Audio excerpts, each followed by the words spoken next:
Good morning and welcome to A Better World with Julann and Fran. I'm Julann. And I am Fran. And today we have a very special guest with us, Tanya, who is a hypnotherapist and a ritualist. Welcome, Tanya. Welcome. Thank you. Thank you so much for having me. Oh, it's great to have you. And would you talk a little bit about the special things, the special rituals that you do that help to make the world a better, more loving place, please? I celebrate the moon. I celebrate the moon and all of her cycles and her phases, and it helps me celebrate mine. Um, there's being a hypnotherapist, one of the things that I'm trained to do is to notice the cycles. And that's kind of how I began my journey as I guess a ritualist, is because I kind of looked up at the moon one day and pieced it all together through many years of learning and training and looking at healing modalities and how all these cycles work together. Yeah. Well, that's fascinating. Can you describe what a moon ritual is like for your clients, for the people who experience these moon rituals? So for the most part with the rituals, I do them graciously via Zoom, which we've all kind of learned to adapt to. And it has been such a wonderful tool in uniting people. And at home in my own practice, a ritual for me just looks like setting intentions, according to the phase. If it's a new moon, we, you know, set the intentions for the upcoming lunation, which lasts around 29 days. So we can, uh, attune ourselves to that cycle of how that moon phase works. And in the beginning, when it's dark, we set intentions for, what we want to see happen in our lives, for what we want to bring in, for what we want, to release. And it's a good time to just be accountable for what's going on in all the areas of your life. So the rituals, they take about an hour, and it's a lot of mindfulness. When it's in a group, um, it's really a great experience to have everybody together and sharing what their intentions are, sharing what they're releasing, sharing you know what they've learned in the last lunation, and just in getting in ritual, I guess, with your own body and your whole life, and how the cycles kind of play out. And it's a beautiful thing because it just renews itself. It reinvents itself, and you get that energy as the moon waxes, and then you can release things as it wanes, and it's a nice clock that you can set your life's tone to. Um, That's that's wonderful. Julianne, do you have any questions?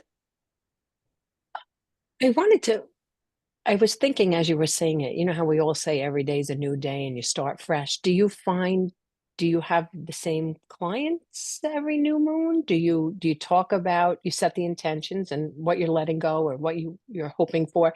And then do you start again the next month and say, this mhm. is what we found, or this is it, they're the same clients? So it's basically it's an event. I host events. I'm actually doing one this Saturday at the Highland Park Infinity Center in Highland Park.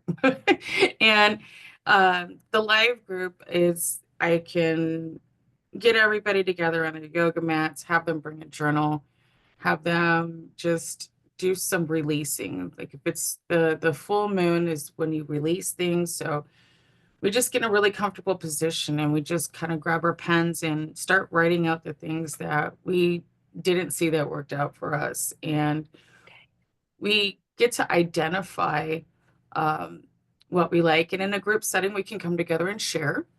Um, we do at the end of mine, then I bring hypnotherapy into it. At the end of my rituals, we do a group hypnosis, either to shed the things that no longer serve us, or to attract the things that we want to come in.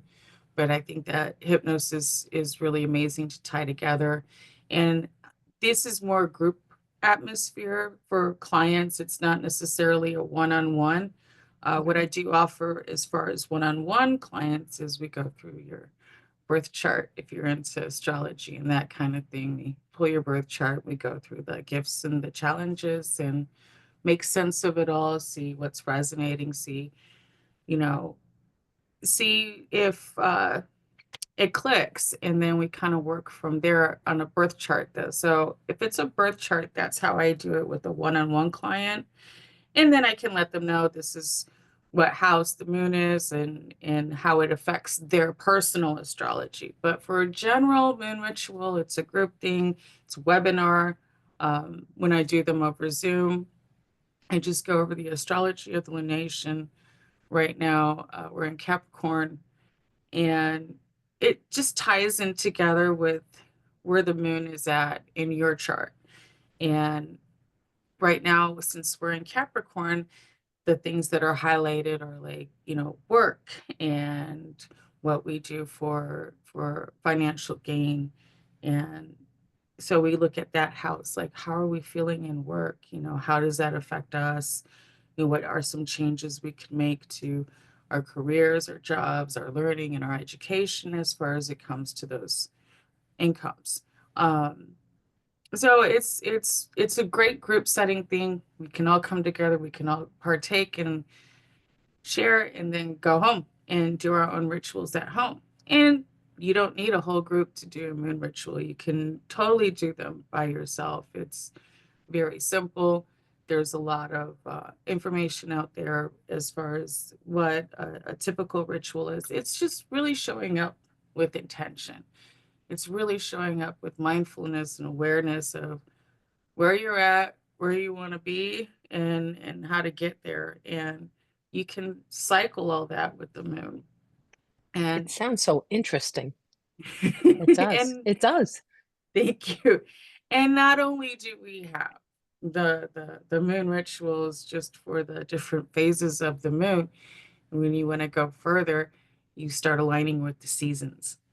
You start aligning not just with, okay, now we're in winter. What are we supposed to naturally be doing in winter? And I guarantee you that the new year, the new year seasonally, and Gaia's new year, the Earth's new year, starts in April.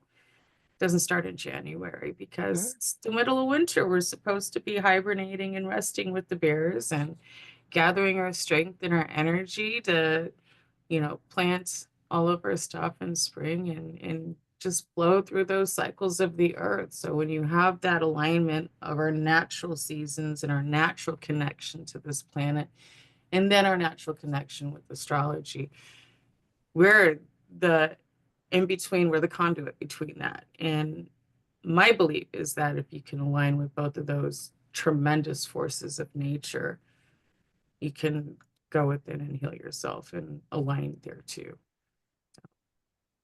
It's very interesting. It's very interesting. It's reminding me a lot. I read a book probably about a year ago on native, indigenous people healing arts. And they're very much in tune in a way that the Western world is not. They're very much in tune with the planet and the seasons and nature and things like that. And it's reminding me a lot of that. And I'm wondering, since you've been doing these moon rituals, have you noticed changes in your own ability to maybe heal yourself or become more intuitive about things? Yes, yes. And I never realized just how much the moon affected me. And we hear it in passing and we hear it on the news, like, watch out, folks, it's Halloween and it's a full moon. That's what all and it's true. The whole word lunatic comes from people who are affected by the energies of the moon. So if you can balance, it's helping me find so much balance in my own life, and it's helping me feel more of like a creature of the planet and a natural being and a natural human. And I think it's like it's also wonderful for when things don't work out how you want them to, because most of the time they really rarely ever do. They tend to work out better than we can imagine, or you got a lesson to learn. So I like that because it helps you be accountable for those things. And if you're doing your rituals and you're aligning and you see that, you know, this is a specific area we got to work on right now because it's time to, you know, and these other things are not as highlighted. So you don't focus on everything at once. It'll get to it, it'll cycle to it. And it's changed my life tremendously in the fact that I now know that there's a time that I need to pick things up and do things, and there's a time that I need to surrender some things. And it brings me a lot of peace. It kind of helps me to see that, you know what, this isn't on me right now. This is something that I'm supposed to naturally be experiencing. You know, it's time to just slow down, or it's time to speed up. It's time to take more action. So it's helped me get a good perspective on where I'm supposed to be now, where I'm supposed to go, and what to look forward Great. to next month, because you have these calendars that tell you what's coming up. You know, they're already written, so you can see that um, if there's an area of your life that you want to work on more, the moon can also highlight that aspect and see if it kind of boosts your energy towards triumph in that area. Wow, that's fascinating. Can you talk a Yes. little bit about how you got into this? Um, I was in a really, really bad place in my life. My husband had a diagnosis, and we had just moved. And, you know, I lived in Colorado, and I noticed how there you can see everything. Living in a city like Chicago, you kind of really have to purposely and attentively go outside and seek the moon because of all the light pollution and everything. So you're not as connected here as you are when you're living, you know, in the mountains with the beautiful, there's nothing blocking the view to the sky. And it was just a really beautiful moment because I was very, very lost. And the moon was just really, really bright and shining on me. And I started talking to it. I didn't know if I was losing my mind at the moment or not, but yeah, I kept on for the whole week going outside and just watching and tracking the moon and where it goes. And that's just how I started looking into it, and I Mm. started just researching it and making sense of my own cycles and my own clocks. And that's, you know, that's one of the things. The moon controls the tides, you know, our menstrual cycles and our bodies and our, you know, the water and the light. And there's just so many things that are in alignment in nature that we are so disconnected from. And it made me feel really disconnected when I looked up at the moon that night. Like I felt really, really lost. And there's just this moon hanging out in the sky. And I'm like, I guess you're always been there. What's up with you? You know? It's like, what do you got to say? Apparently a lot. The moon, she has quite a bit. And she's always been there, you know, for us anyways. She's got so much influence on our energy that we don't even Mm. know until it's aligned. And then you realize, wow, I've really been disconnected. So that's how I got into it is I looked up one night when I needed an answer, and I kind of got one. So, Nice. It's nice to have something that you know that it can help you. You know what I mean? That you're not alone, that you have something that you can, I don't know, look to or get inspiration from.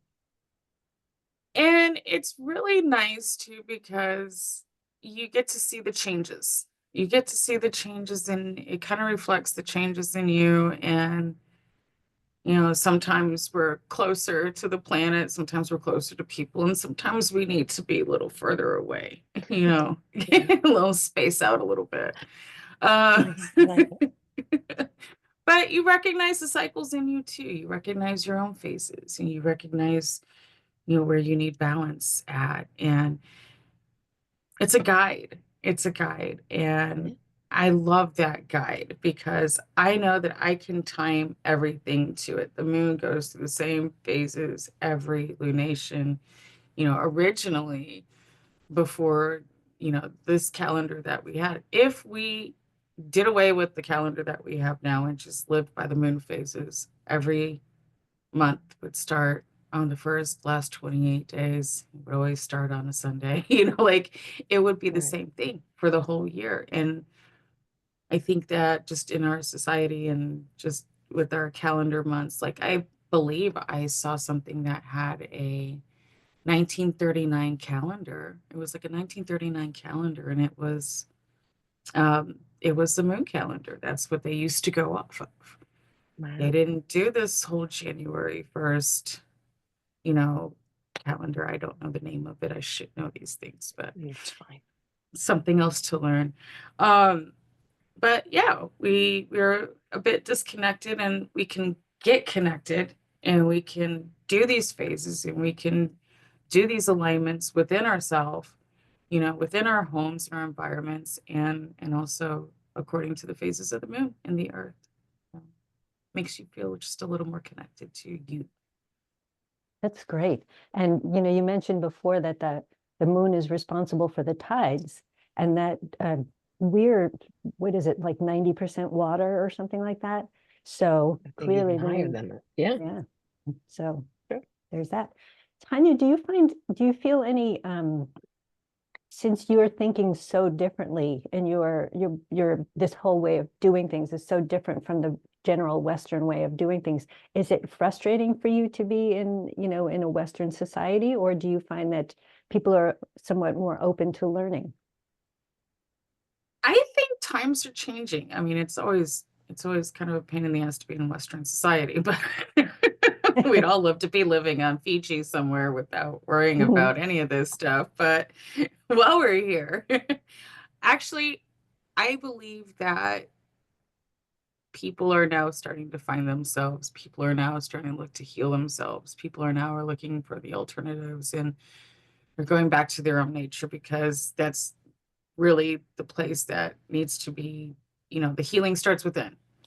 And I think that people are looking for different alternatives, and they're looking for more natural ways of doing things. And it's actually, I thought I was going to get a lot more kickback because of ideals in the Western world, religions and that kind of thing. And the moon's natural. It's not man-made.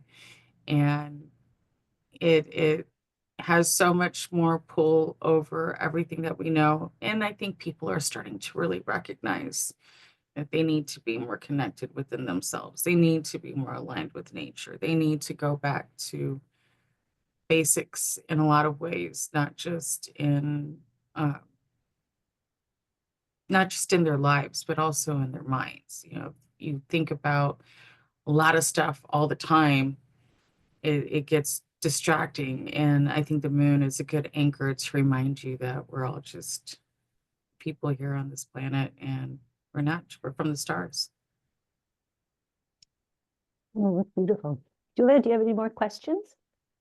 No, I mean, I think I've never studied the moon, or I don't know anything about it, but I know personally that one of the things that I work on all the time is having grace, and to be aware, to be present, especially with my grandkids.